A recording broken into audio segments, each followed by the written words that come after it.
Uh, all right. The title may be a little bit misleading. That is, yes, the first half is about Mona Lisa. The second half may not be what you want to hear, but we'll see.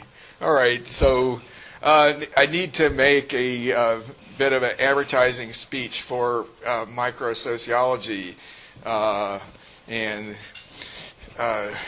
so the pitch is this. It's the small details of things are the clues to social relationships. That is, what hold things together, what creates social solidarity or cohesion in varying degrees, and also what causes conflict and change.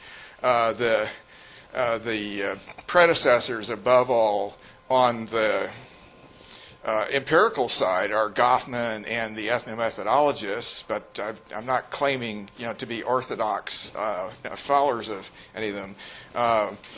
Theoretically, the connection is, some of you know, is really trying to revive Durkheim as a microsociologist and synthesize this with a symbolic interactionist approach. But primarily, this is really methods-driven. Ethnomethodology came up as a movement in the 60s above all, not so much because I think of Harold Garfinkel's somewhat arcane theorizing, but above all because of the availability of portable tape recorders, and hence an entire new way of getting accessible data on the micro details, first on the auditory level, and then since the 90s, basically, we've been in the era of visual data. Videos, now omnipresent CCTV, mobile phone, and cameras and so forth. At the center of microsociology today, where the theoretical accumulation is happening, is the sociology of emotions. And now I know this sounds like a big overlap with psychology, and then how could a Durkheimian do this? Well, emotions, for the most part, are generated in social interactions. Almost all the emotions we're interested in are the ones which happen that people get them because of other people or as messages that they send to other people. An additional twist on this is what we can call, in a Goffmanian vein, the front stage presentation of the emotional self. But Arlie Hochschild, another one of Irving Goffman's students, Arlie and I were actually in the same cohort at Berkeley. There's what she calls emotion work. In other words, the presentation of self is above all a presentation of a self as having certain kinds of emotions. And I'm making an argument that it's a major device for all sorts of things, that indeed I'm coming more and more to the conclusion that this, if you look at how authority is enacted in real situations, whether it's accepted or not, the cues to it are quite heavily in the emotional relationship between people. And this includes many other things, all ranging from high solidarity through conflict. All right, so doing emotion work. Modern politics, when you look at it, is heavily a matter of front staging certain kinds of emotional expressions. Now, the style of doing this has definitely changed over history. It's interesting to go back and look at photos of Winston Churchill. That era, people didn't do this. There was a totally different way of presenting yourself in those days. I think this started in America. We can actually do historical microsociology because it's possible to access all kinds of archives of historical photos. So we can go back to at least around the 1920s, to chart when and where things happen. Okay, we can probably quite intuitively see that those are not real smiles. Here's another example. So I could call this the polite formal occasion smile. This is the mark of the upper class, or at least the contemporary upper class. Again, if you go further back into history, that pattern changed. But this is definitely the way people attempt to show themselves. And indeed, it's, if you were more dynamic about it, see, the upper class are the people who you can't really wipe the smile off their face, right? They hold on to that smile. There was a woman prime minister of Turkey about 15 years ago named Turso Salar. She was called the lady with the iron smile. Okay, I need this. Shoot, go back.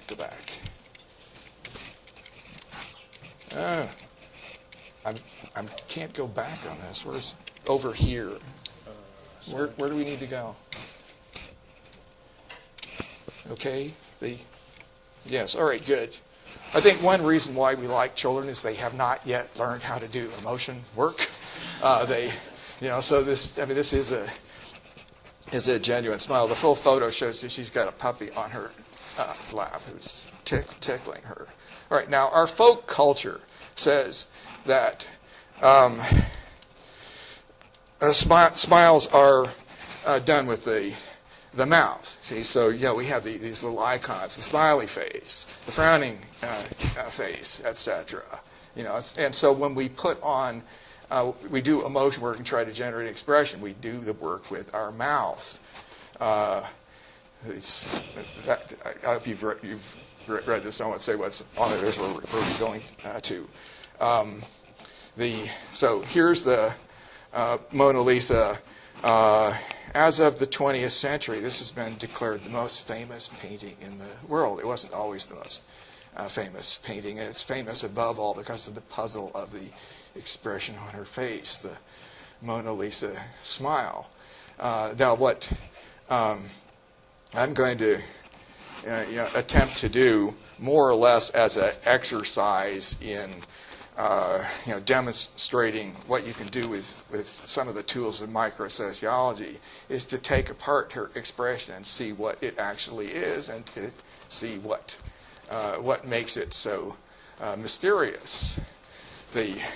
All right, and in this area, I'm following the research tools provided by Paul Ekman, a psychologist from San Francisco, who has done research worldwide on facial expression of the basic emotions. I emphasize the worldwide part of this because he has done this in many different cultures and has evidence that there are at least 6 basic emotions which are expressed and recognized the same way in all cultures. There are many more complicated emotions, and people can do various things on top of those emotions. But it's an argument that this is indeed fairly reliable for certain kind of hardwired expressions.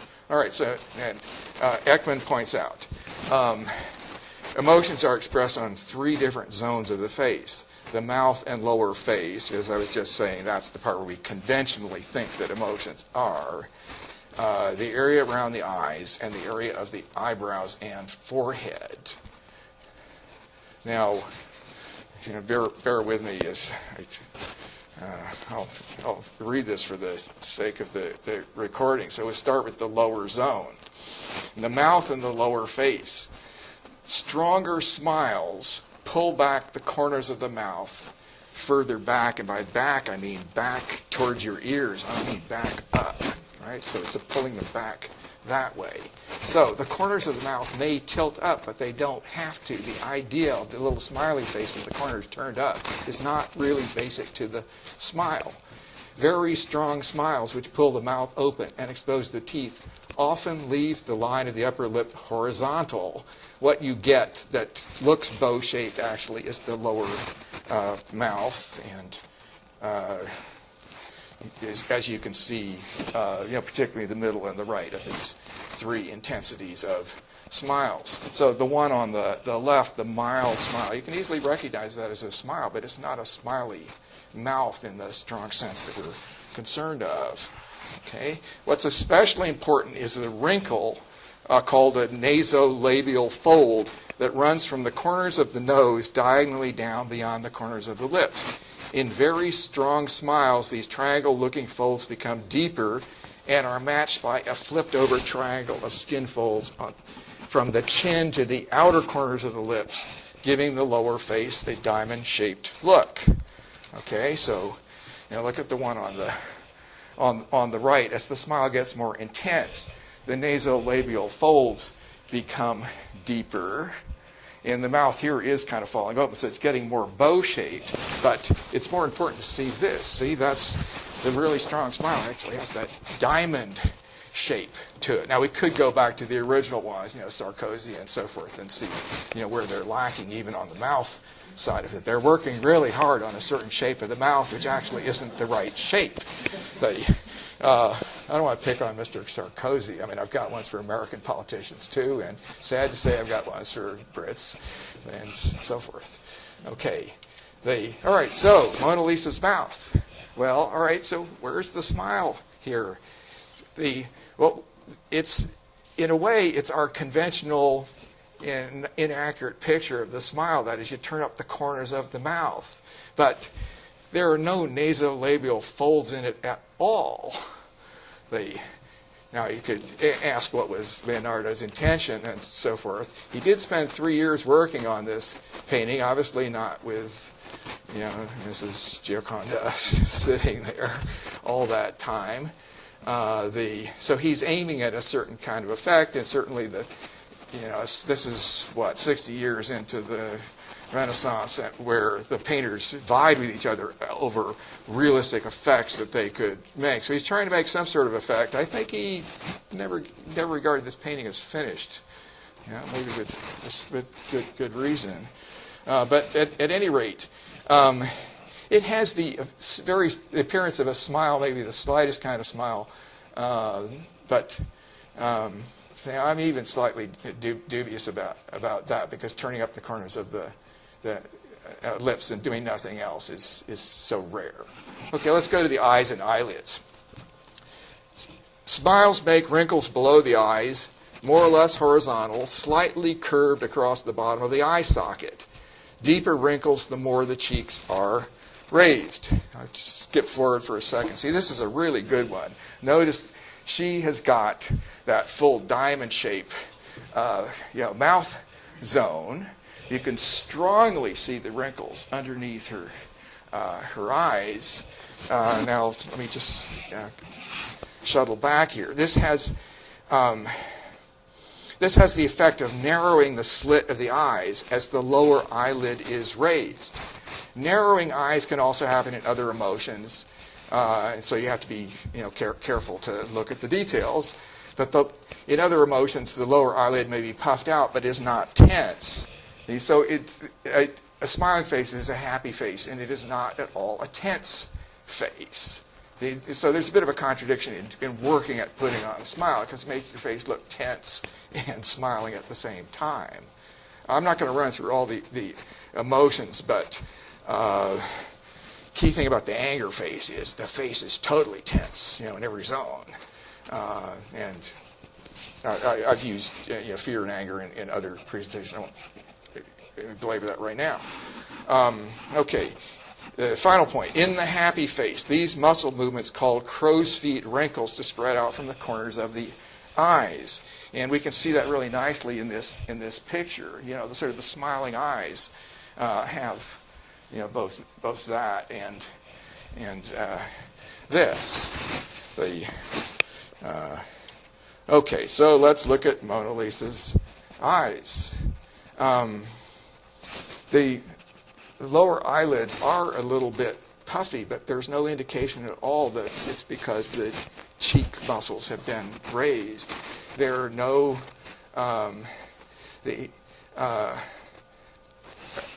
eyelids are not particularly narrowed, and at any rate, Leonardo made no effort to create crow's feet around the corner. Now, there is an argument that he has this famous so-called smoky technique, the sfumato technique that he was admired for, so precisely, kind of smoking out the details of things is what he was aiming at. And that's one of the things that actually makes it difficult for us to read it as a straightforward painting. But clearly enough, they're not smiling eyes. So what kind of eyes are they? Okay, so I look through Ekman's handbook. Okay, where is it? I've got it. These are sad eyes. Now, Ekman made this into a composite photograph. See, the lower zone of the face is neutral. He has the same model, so he's kind of pasted a neutral lower face onto sad eyes. Okay, so what makes the eyes sad? All right, so let's read what he says. Sad eyes are passive. The lower eyelid is weak, and there is no horizontal wrinkle below it, since the cheek is not pushing up. Right, go back there. See, so so it's all very smooth below the eyes. Right? The bottom part of the face is just okay. Whereas in a smile, the upper eyelid is open, so the eyes brightly look out. I mean, that's for that expression. Having bright eyes. It's not that light shines out of them. It's just that you're seeing a lot of eyeball. In sad eyes, the upper eyelids droop a bit. All right, so see a bit of this here. Got one more line to read, and then we'll look more carefully at those photos. The brow, which tends to collapse and droop downwards, this makes the skin of the upper eye socket. Now, we're not talking about the upper eyelid. We're talking about the skin right here, sort of inside your eye socket. Droop like a veil, slanting over the outer corner of the eyes. Okay, so let's take a look. On the left, this is a woman. I've blown it up. She's being kind of helped by people on both sides as she walks, kind of blind with this blind look on her face into the funeral of her dead lover. That's not a very recent photo. The one on the right is pretty recent. This is a woman who had been publicly raped in some of the demonstrations in Egypt, and then this is taken just after her case was thrown out. See, and look, you can see particularly well on her the lower part of her brow there hanging like a veil over her eyes. So that's very definitely the sad eyes. Okay, so look at Mona Lisa. They're not as sad as these women, but they are mildly sad eyes. We could go to the brow, which expresses other emotions. Her brow is just completely blank. I mean, she's a wrinkle-free woman, and that's another thing that makes her somewhat mysterious, because so both the eyes are showing some emotion, the mouth is showing a different emotion, and the combination strikes us as mysterious. Okay, now let me add one more thing in here. You already read the bottom line here. It took me a long time to realize this because you're so concerned about her mouth. Mona Lisa has no eyebrows, right? So what difference does it make? Well, for us, eyebrows are actually very expressive. So here, I mean, these are kind of like over-the-top enthusiasm look, where I'm putting so much energy into it, it's virtually coming out the top of my head. In the case of Jimmy there on the left. The one on the right has an extraordinarily big mouth, to work really hard at getting her mouth that wide open. But even her forehead is unmarked, but the dark eyebrows there are very dramatic. Here's another one. Now, anger is shown on all the zones of the face, but one of the clearest markers of anger is in the eyebrows. The eyebrows are pulled together and they create vertical lines, as if extending the line of your nose up onto your forehead. This is a man in a court shouting angrily at somebody who's murdered his daughter. Back to Ekman again. There are two versions of the angry face. They are similar in the brow and eyes. They just differ in the mouth. You could have the clenched mouth look, tight mouth look, or the open, angry, shouting mouth. But the bottom line here is that the angry face is a completely engaged. The muscles of your face are completely engaged, and anger is used as a primary emotion to try to dominate other people. I mean, it's quite literally a face contest. My face is going to be stronger than your face. But, okay. Now, started looking through, history of painting books, realized that, in fact, the latter part of the 15th century was a period when it was a fashion for ladies to shave their eyebrows. See, so here's a Fouquet Madonna from 1452. It's pretty inexpressive as it is. This is too early in the Renaissance to be really concerned about emotions. This one's getting closer to the time, and in Urbino, actually. So Piero della Francesca portrait from 1465. The woman here perhaps is made to look intentionally bland. These are days when aristocrats did not have to have big smiles. And Mona Lisa is painted, a little less than 40 years thereafter. So it was merely the fashion at the time. All right. At the time when Mona Lisa was painted, it was not regarded as a particularly notable painting. I mean, Leonardo was quite famous for many things. Above all, his masterpiece was considered to be The Last Supper. No one, as far as we know, commented on anything mysterious about the Mona Lisa. It took a long time before it become well known. Now, here's one in the early 19th century, Ingres painting of Madame Duvoquet, 1807. And in fact, it is almost identical with the Mona Lisa, except she has eyebrows.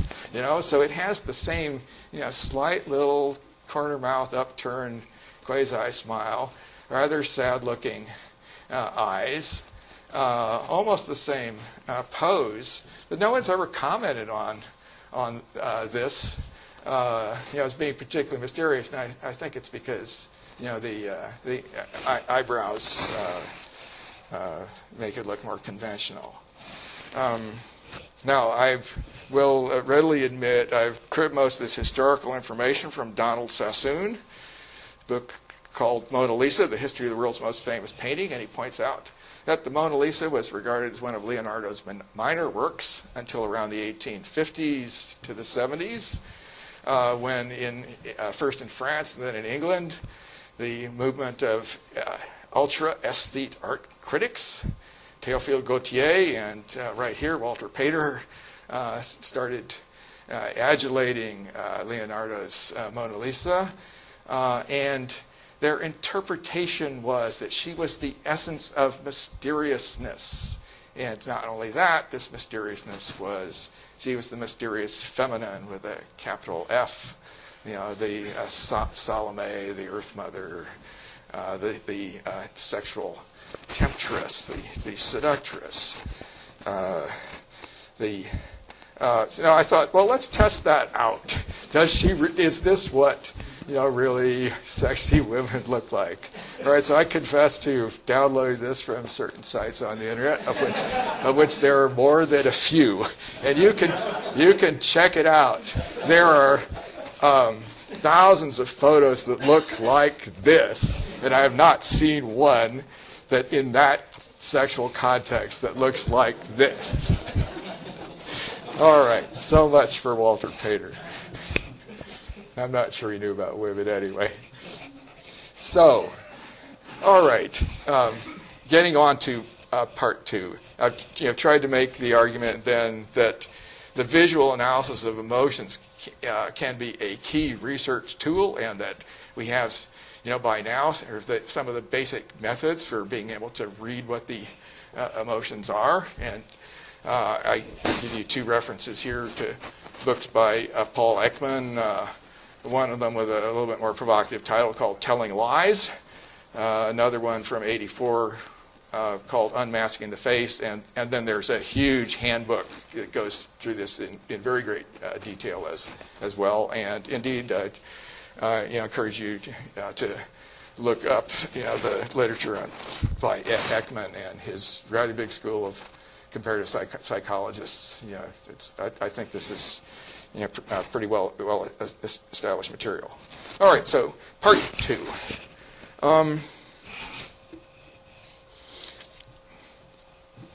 I had to choose from a number of different pieces of recent research because just now with so much more visual data becoming available and coinciding with having a theoretical frame that we can use, we're really starting to take off now with research which uses these sorts of methods. So I'm going to talk mainly about the PhD dissertation by Anna Nassauer, which she just defended at the Humboldt University in Berlin, which I'm familiar with as one of the members of her committee, and to a certain degree she's testing out elements of my theory about microviolence. Now her specific research is about the question of when did demonstrations end in violence and when did they remain peaceful? Her data is really pretty impressive. She's collected hundreds of hours of visual footage, especially taken by the mobile phones of people in protests. A lot of this posted online, some on specialized sites, some of you have to track down elsewhere. So it's a genuine multimedia triangle. It's a double triangulation of sources, police radio traffic, Google Maps to pin down where everything happened. So you can get an actual real time-space picture of what happens in a demonstration. Now, what's important about that? I could see this already from my collection of photos of demonstrations, from a slightly earlier period. Almost all photos of demonstrations I've seen, you can see people in markedly different kinds of activities. So kind of on the whole, particularly if it turns violent, there's a relatively small group of somewhere, usually when counting the people, it's about 5% of the people in a photograph are the ones who are actually doing the violence. And then you have some people who are their supporters, and you have a lot of people who are sort of backed up at a distance. Okay, so it's very important as far as analyzing a demonstration of, which people are you looking at? And I think this is the first time we've actually been able to look at, more or less most of the people in a demonstration and see what they're doing simultaneously, and also to look at it from the police side and see what, most of the police are doing as well. And she does 30 demonstrations in Germany and the U.S., plus a couple of others from outside that zone that had particularly good data to them. The point one to start with is that although we have the image of demonstrations and riots as kind of easily morphing from one to the other, in fact most demonstrations are peaceful, and Nassauer selected from her sample so that she could more or less evenly match ones that turned violent and ones that didn't. Here's another example of a lot of demonstrations look like this. Now, as a matter of fact, this is one of the notoriously famous demonstrations, the anti-WTO demonstration in Seattle in 1999. But most of the demonstrators looked like this, right? That kind of worthy, unified look that Chuck Tilley talks about. The waving American flags, support American families, et cetera.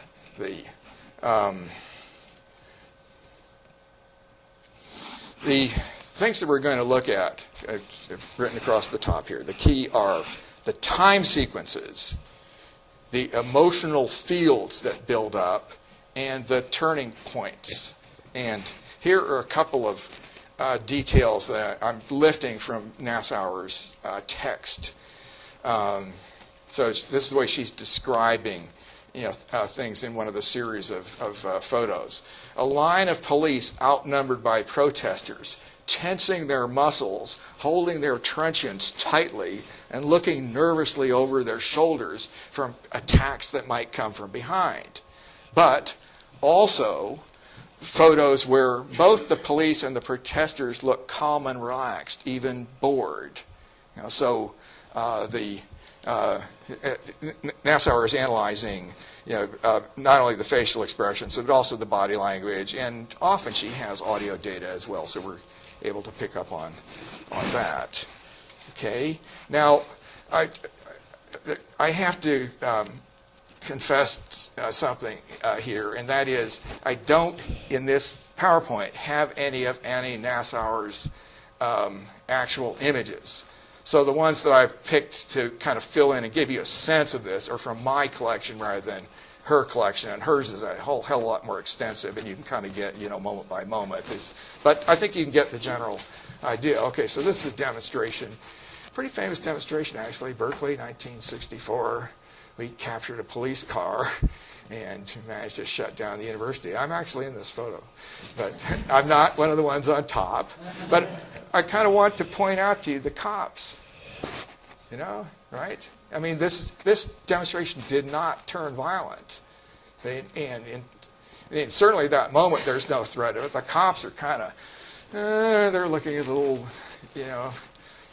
bored and maybe waiting like, when can I get off duty? But they're, you can already see it. And again, you can see it from the audience, and people up on top are like, I don't know, is there room to get another microphone? So you can see the atmosphere of it already. In contrast, okay, so this is actually from May Day in London, 2001, and violence hasn't quite broken out, but I want to direct your attention particularly to the officer on the left. See, the one on the right is trying to get somebody to move back. He's got a bit of that angry look. The one on the right looks worried, right? And actually, the worried look is more of indicative of something that's really going to break loose. Because when violence breaks out, the anger turns into this look of fear. Okay. I'm going to simplify Nassauer's analysis down to two kinds of pathways to riots. The first she calls the loss of control pathway, resulting in what is often called a police riot. And the key ingredients are two: a combination of spatial incursions plus police organizational breakdown. Spatial incursions are when either the demonstrators or the crowd control forces do not stay in the zone assigned to them. They deviate from the parade route, break through barriers, plunge into the opposing crowd. Opposing sides don't need to make physical contact in order to fight. I mean, I say this because you might think, well, it seems obvious you can't fight unless you actually make contact. But this is actually a somewhat different point because, in fact, violence is often carried out at a distance by throwing things or by firing, and indeed most military violence is carried out at a distance, and usually at a couple hundred meters, although sometimes you can get closer than that. But, so spatial incursions actually mean physically, your body gets into the zone that the other people regard as, this is our turf. Incursions into the other side's turf shift the emotional field, and that is what typically opens up a period of sustained violence. So when I'm talking about violence here, and when Nassauer talks about violence, she really means, in effect, when the riot gets going. So, now the violence, it's not just, one or two stones that are thrown, or, the cop swings at one person, but it's as if the whole thing gets unleashed. And we'll see this in a few minutes. The whole structure of what a demonstration looks like changes totally when the riot gets going. I mean, you can spot it immediately. You'll see it as soon as you see the photos. Turf incursions produce an emotional grievance. The other side is not respecting an agreement. They are acting unfairly or irrationally and cannot be trusted. Okay? Now, this is another pretty famous demonstration, and indeed it did turn quite violent. But this is you can actually see from the photo, this is a period before it turned violent. And it's not really getting to that point. This is the famous anti-WTO demonstration in Genoa in 2001. Now, the pattern you see here, you see this over and over again in photos of the beginnings of demonstrations. Right? See, so they're the line of the black helmets here. We're seeing it from behind the police, and then over there, in fact, actually lots of helmets on the other side. But okay, now you can look at these two guys in the front. The one in the front, he's got a silver glove on, so when he gives the finger, you can see it in silver. And then there's another guy, behind him, confronting the enemy. But take a look at the orientation of the rest of the people in the crowd. This is not a focused crowd. See, they're looking in all directions. A lot of them are turned around. They're not helping out the confrontation with the police. I call those people demonstrative extremists, and we frequently see them. But the point I want to make is they're not the ones that start the riot. They're kind of, so they're acting like, they're expressing what they think or want the crowd to express, but other people aren't following this, as if they're too extreme for what the rest of the group wants. There's something else which is the trigger besides them. Now, indeed, and we know this from the kind of microsociology I've been doing about fist fights, bar fights, gang fights. There's an awful lot of blustering, and waving your arms and shouting and cursing at people.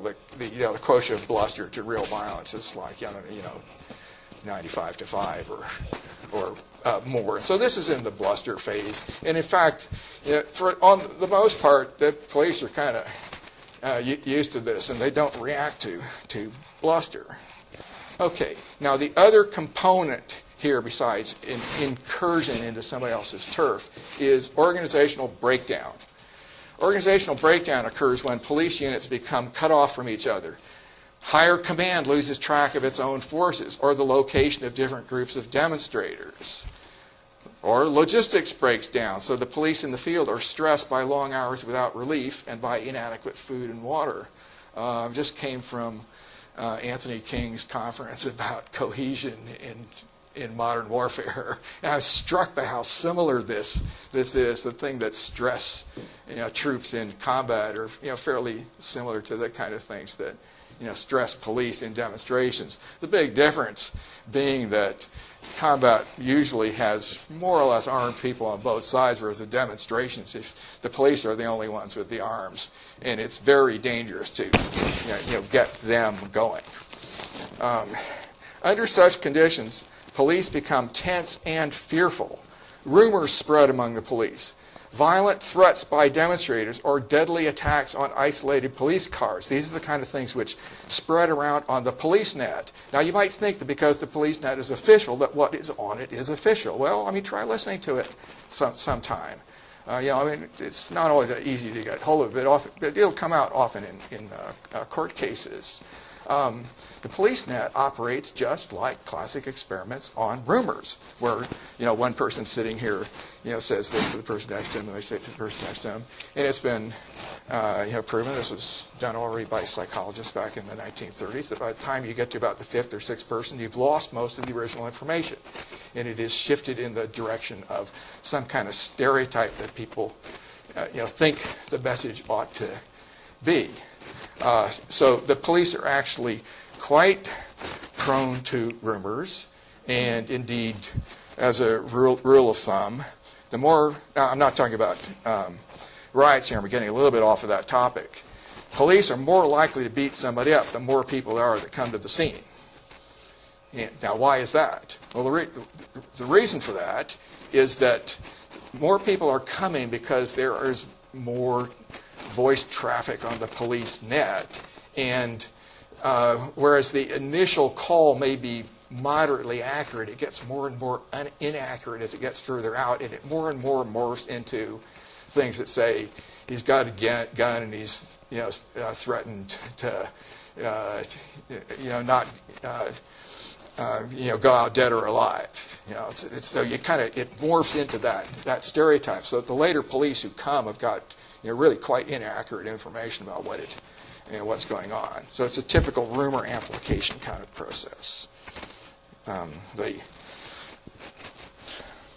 Okay, so the last point about organizational breakdown. So there are various ways in which police can, be under tension, and one fairly routine factor is that police don't like having their authority questioned. That's particularly true when you've got one or two cops out on patrol by themselves, so they have no immediate backup. So what they really want is kind of immediate signs that you are deferring to them, and any sign that you are not deferring to them brings a reaction of either they're going to try to really get you under control, or they're going to call for backup. And calling for backup is, on the whole, a fairly bad circumstance to get in for the reason that I was just describing. Okay, now when you have a situation of a big demonstration, particularly ones that's moving through different zones of the city, and you might have police units who are called in from different jurisdictions, and you may get Army units. So in effect, it's an ad hoc organization, often with not enough structure and communications. And if the demonstrators are moving around, and particularly if they deviate from the parade routes that they've announced, then police units may well find that we're cut off. I don't know where my support is. The police, for the most part, are used to being able to call for backup, and now the policeman's nightmare is, I'm surrounded by more people than myself, and I don't know how to get backup. Okay, now this photo is from the LA Police Department. I put this in mainly because it's a really good close-up. The LAPD now has video mounted on all their cars. So, this kind of is a routine arrest, except that this young black man is not really buying it. He's like, I haven't done anything, and so he's gesturally resisting. You can actually see, particularly the officer in the middle, he is really straining. I want to get him completely under control. So the big tension for the police is when their effort to have things routinely under control is challenged. Okay, now I'll add one theoretical point here. You got it. We lived ever since 208 A.D. Yes, right. We're waiting for the Emperor Constantine. 2008. Confrontations that threaten violence produce expressions of tension and fear, even when the participants are angry. And that's my main empirical finding from that book. In most situations, the violence does not come off because both sides are inhibited by tension and fear. Somebody's a really poor speller here. The trigger to violence is to find an opening in which the opponent momentarily shows weakness, allowing one side to acquire the emotional momentum. Now, so this is a two-step model. All right, so tension is built up. It's not just a momentary confrontation, but it's going on. And both sides are getting more tense. And then one side collapses or shows weakness. And that puts in motion what I've called a forward panic. And what the great French military sociologist Charles Dupic called flight to the front. Our soldiers are so afraid that we don't know what we're doing, so we'll run towards the enemy, wildly firing our guns and shooting everybody in sight, which might be our own people. Okay, and one more theoretical point. So the triggers, both to set things off and to determine who's dominant, are really emotional. They are in the emotional field. Emotional dominance precedes most of the physical damage. The dangerous moment in a police riot is when high tension has built up among the police, followed by a micro trigger that sets off the police to reestablish their dominance. How do they reestablish their dominance? We're stressed, we're cut off, we don't know where our backup is, we're outnumbered. The only thing we got here are our guns, or our truncheons, our billy clubs. So there's just, even though the explicit rules may be of keep calm, keep them in their parade path, et cetera. At that moment, whatever the police tactical orders were simply get overridden. Okay? Now, I'm going back a little bit in time now. So this is before the trigger point. Okay? Now, this is, and as I said before, these are not Anna Nassauer's photos. So these are not, German or American demos. This is in Yugoslavia while it still existed, 11 or 12 years ago. You can see the usual demonstrative extremist, the guy out front there with the hanging cigarette who's engaged in a kind of a stare-down contest with the security police. Another guy over here shouting at them angrily. But the photo's good enough, you can actually see something of the faces of the riot police behind their masks. And they look pretty impassive. They don't look frightened. They don't look tense. They don't even look angry. It's just like, we're just holding. They're not being provoked by that guy. On the whole, that's true. In general, these people, the individuals don't start it. Now, we know this from interviews, and this is Anna Nassauer's data. The police typically view a crowd as consisting of a small number of potential troublemakers, plus a much larger group of peaceful demonstrators. In fact, this is empirically true. In all the demonstrations that I've been able to get any kind of data on, as I said before, it's about 10% who do pretty much all the violence. So the police are aware of that. Nevertheless, the police also believe that the small violent group can infect the majority, taking them over emotionally and turning them all irrationally violent. So the police in English-speaking countries will frequently say, yeah, we know they're mostly peaceful, but they get hijacked by that group. And at that point, the whole crowd goes berserk. That's the police interpretation of it. Now, in fact, that's very much a projection of what's happening in the emotional field. But, okay, now this photo happens to be from a settler demonstration in Israel protesting against, one or another, move to shut down certain villages. And the newspaper tag on this says, violent stone-throwing demonstration on the West Bank. Now, looking at the photo, I see exactly one man throwing a rock. The guy next to him, hauling the rug, isn't paying any attention to him. These guys down here in the front looking in various directions. Amazingly enough, you got people in the background there, some of which have guns, and nobody seems to be paying any attention to them. Right? So now I know that the way journalistic photo services operate, they get a whole lot of photo feed, and then they try and pick out the ones with the most action. So if there's a bias, it's towards this is the most violence we can find. So kind of on the whole, when we try to photograph demonstrations, you deliberately go out there and try to photo. It's kind of disappointing because it's too thin.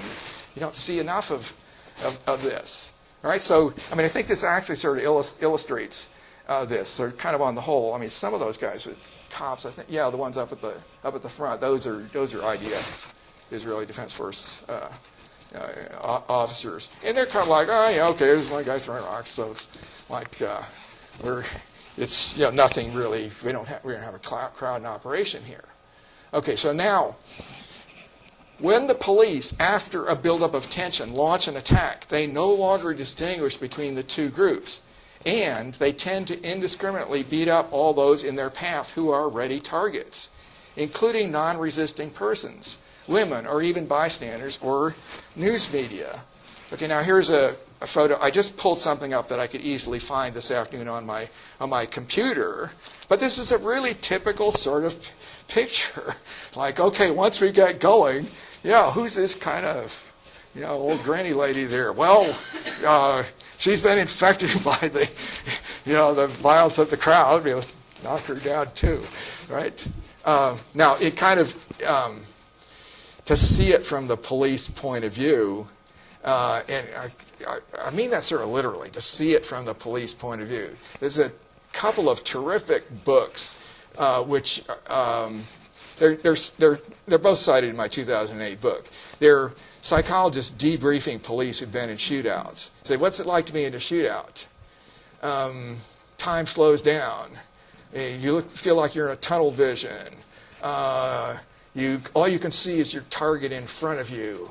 You can't hear the gunshot of the officer next to you. In other words, they're going into this psychological tunnel where quite literally they're not very able to see that. That's an old granny lady over there. It's like we're in the midst of this hot rush of these people have become dangerous and we've got to reassert control. I've got a lot more photos like that, but that will do for today. So, these are micro-situational processes. Police violence can be triggered by panicky demonstrators running away and falling down, creating an emotional field in which one cop is quickly joined by others alongside him in beating the fallen. And Anna Nassauer has some quite extended examples of this. I want to emphasize a couple points, and some of these may be useful to you if you ever get into this sort of situation. Don't fall down. I mean, no matter what you do, if the guy's going to hit you and you think he's going to hit you in the head, turn around and let him hit you in the head. He probably won't. The worst thing you can do is fall down because that's kind of guaranteed that he probably will hit you. Not only will he probably hit you, but the cop behind him will see, he hit him, they must have a good reason to hit him, or maybe it's just kind of a collective flow type of thing. So once somebody becomes a target for one of the cops, he'll become a target for quite a few others. So you get this kind of piling on pattern that happens. Okay. Am I missing something? Oh, yes. Okay. All right. So each of these little episodes, where violence breaks out, typically ends in a few seconds. On the whole, if it's a big crowd, the police don't have time to spend beating up one person for a lengthy period. And this is pretty striking. So this is a direct quote out of Nassauer. Calmer demonstrators can regain emotional equilibrium by facing the police and calling out to them in a clear, decisive voice. Such expressions are, and these are from German demonstrations, maybe they work better in Germany. We are peaceful. How about you? Sort of literally, it's just now clear, decisive voice, and then she makes a point of saying, if you scream, that just kind of puts you in the mode of, okay, there's this irrational person over there. So you may be screaming because you're hurt or because you're outraged or you're so surprised. Why would they attack an invalid like me? But nevertheless, it's the wrong emotional message to send. You've got to send the message of, I'm a calm, normal, collected person, and I can speak to you in a straightforward way. So it's surprising how much. It surprised me to find out that you can actually make your way around in a riot with moderate degree of safety. I'm not going to take any bets on this. If you avoid doing the things that are going to make you particularly a target, but above all, it's like stand up straight, look them in the face, and be calm. Now, I'm not guaranteeing that'll work everywhere. That is, if they're really looking for an excuse to beat up or kill, massacre a certain category of people. But even there, one of my other students, former student Stefan Klusman, who's at Chicago now, has dug up data on the genocide in Rwanda, and he said to the extent that actually people kind of resolutely faced their attackers, they would often go and look for somebody else. It's like they prefer the ones who are cowering. Okay, second pathway, and I'm getting towards the end here. This is sort of the obverse of the first one. The first one we call police riots. So this is one which is, Anna Nassauer calls it demonstrators' offensiveness pathway to violence. And so the key here is another combination. The demonstrators are threatening violence, and typically that's a small proportion of the demonstrators who are doing that. And a portion of the demonstrators are engaging in property damage. Okay, so now this might think this is sort of a matter of, okay, certain demonstrations, they've just simply planned them to be violent, and there are different cultures of demonstration, and particularly certain parts of the world. In the West, Greece is one place where the demonstrators often say, oh, it's, we want to be violent, we want to be disruptive. Nevertheless, by making comparisons, Nassauer found that whether violence breaks out or not is not really determined by whether the protest organizers chose a violent or disruptive strategy. The reason is, even deliberate violence does not occur automatically. No demonstration starts out with violence. It only emerges at certain times and circumstances, even if the chosen strategy favored violence. So let me underline that. I mean, suppose you've got a demonstration where you've actually got particular factions say, we really are aimed to destroy property, fight with the police. That's not a guarantee that it's going to happen. And the reason that it won't guarantee it is because it's clearly a matter of timing, and the timing is a matter of the emotional field. And in no demonstration is the emotional field there right at the moment, at the first moment. So even though we're there and we want to generate some violence, the question is when. And so it may well be that the moment doesn't actually come. So that's it. That happens in other kinds of violence as well. Okay, so violent groups that advertise themselves in violence, in recent years, particularly the Black Bloc, are very widely present in demonstrations. In fact, Nassauer said in her sample, almost all of them had the Black Bloc in them, but half of the demonstrations did not turn violent. Furthermore, even the presence of weapons among demonstrators does not automatically lead to violence. So these are usually low-level weapons. So a moment when people start gathering stones to throw or inflammable materials. Nevertheless, even that is not the key turning point. So what is the key turning point? Okay, here's just one photo of the Black Bloc. Actually, I think this is street theater to a large extent, but there's definitely this ideology of we're not going to take violence from the police. We're going to dish it out ourselves.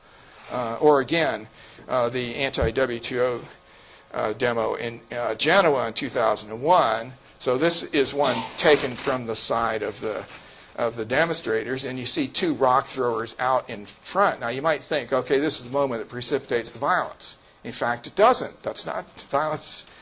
Other than this rather ineffective throwing of rocks, if the police over there don't have their shields on, so that didn't precipitate it. And you can tell. Look at the orientation of the people in the crowd. Some of them are looking towards the front, but quite a lot of them are in different orientations. They're not galvanized as an attacking group. Okay, all of this actually fits a key finding in the microsociology of violence. That violence is not easy, and it only occurs when there is a facilitating emotional field. Threats of violence are, on the whole, rhetorical bluster, an effort at intimidation. Threatening bluster is present in many kinds of confrontations, but threat alone is insufficient to produce violence. Okay, now this, one of the things I like about this photo, this is Madrid, 2004. It's right after the big bombing of the Ochoa train station. It happened, just before an election. There was actually a big outpouring of the left. So the government rigged it, so we'll win the election. It actually, turned, the whole tide there. But more in the micro direction, this man in the middle is a really good example of somebody angry. That's an angry face, right? You can see the brow, you can see the mouth. This demonstration did not turn violent. Right? Just the fact that you have angry people, and even very demonstrably angry people, you can see a bit of a cute to it in here. And you look at this cop's face. He's looking at him more or less directly, but his face is impassive. He's neither angry nor upset, by it. The emotional field is, well, okay, you're venting, right? So, people who are venting don't actually get a lot of respect. Demonstrators escalate the situation by causing property damage, breaking windows, looting, and setting fires. The people who do this, the Black Bloc, for example, tend to define this activity as nonviolent. They say, attacking only inanimate objects rather than human beings. But the police find this tension-raising because it violates their normal commitment to stopping crimes. It's the kind of thing, if you weren't having a demonstration, the police would immediately want to make an arrest. So it makes the police more tense. A more subtle consequence that Nassauer pointed out. Only a minority of 10% or less of the demonstrators may engage in property damage, but it affects the other 90% because it makes them more tense. The majority dislike this portrayal of themselves as destructive people, and they may even attempt to stop the property destruction. It also makes them fearful of what the police will do. So there's this strange unintended consequence of property damage by a small percentage. That is, it increases the tension on both sides. This creates an emotional field pervaded with tension, and both sides become more upset. This sets the stage for tipping points which violence breaks out. The orderliness of the demonstration is broken, and that of the police as well. And as we'll see in the following sets of photos, there's this huge distinction between the early part of the demonstration, what I call the standoff phase. People stand in solid lines. You may have some emotional demonstrations by a few individuals, but the lines remain steady. During the violent phase, the crowd breaks up into little clusters, and this is the dangerous part. Okay, so now you might think, okay, that's pretty confrontational, but look at the faces of the crowd control forces. They're like just solid expressions on their face. I'm not going to be affected by you, although maybe there's a little bit of a feeling of, if we get an opportunity here, I'm going to get you, but right, as of not yet. On the other hand, this is what it looks like when the violence breaks out. Now, those of you, go to movies may find this a little bit weird because Hollywood directors and all other directors kind of like to choreograph this thing where everybody is beating on everybody else. You have two big lines like a rugby scrimmage, but and in reality they all look like this. I mean, this just happened to be one that took place in Cairo in 2006. The lines break up, and then you get basically little clusters of people running around. Now, what the dangerous thing that happens here is when the clusters consolidate like this. Now, I'm going to show you both on the same side. That is, clusters. I've counted them, and when you get clusters of one person who is surrounded by somewhere between 3, 6, 7 other people, there you've got the situation where somebody is going to get beat up. So over and over again. So the demonstrators, the active or violent part of the demonstrators, this happens to be from Argentina, form together in little clusters if they're giving each other emotional support in the rock throwing. The police often look the same way. In the background, they've got somebody who they've knocked down onto the ground, and they handcuff behind their back. These police actually look fairly tense, but it's the arithmetical thing here that's so striking, that little circle of 6 or 7 people with one in the middle. I've got a lot more of those photos, and that's an overwhelming pattern. Okay, getting very near the end here. Nassauer in her data located what you can call a danger time zone, the period between about 1.5 hours to 2.5 hours after the demonstration has begun is the time when violence is most likely to be triggered off. At the beginning, they haven't built up enough tension for it to happen. And apparently after about 2.5 hours, the demonstration loses whatever tension it's developed. It's like people become habituated to the standoff, and whatever tension there is goes away. And Nassauer actually is a piece of research that has some practical payoffs, not just for the police, but for us as ordinary people.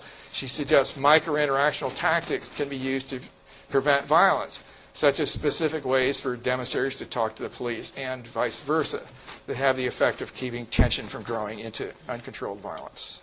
All right, and my conclusion then, if I had more time, I could run through another, half a dozen really interesting recent empirical studies using video data of various sort. We're in the age of microsociology, and I can pretty much guarantee that it's going to keep on growing, just because so much more visual, auditory, and other kinds of micro data is becoming available if we know how to read them. Thank you for your attention.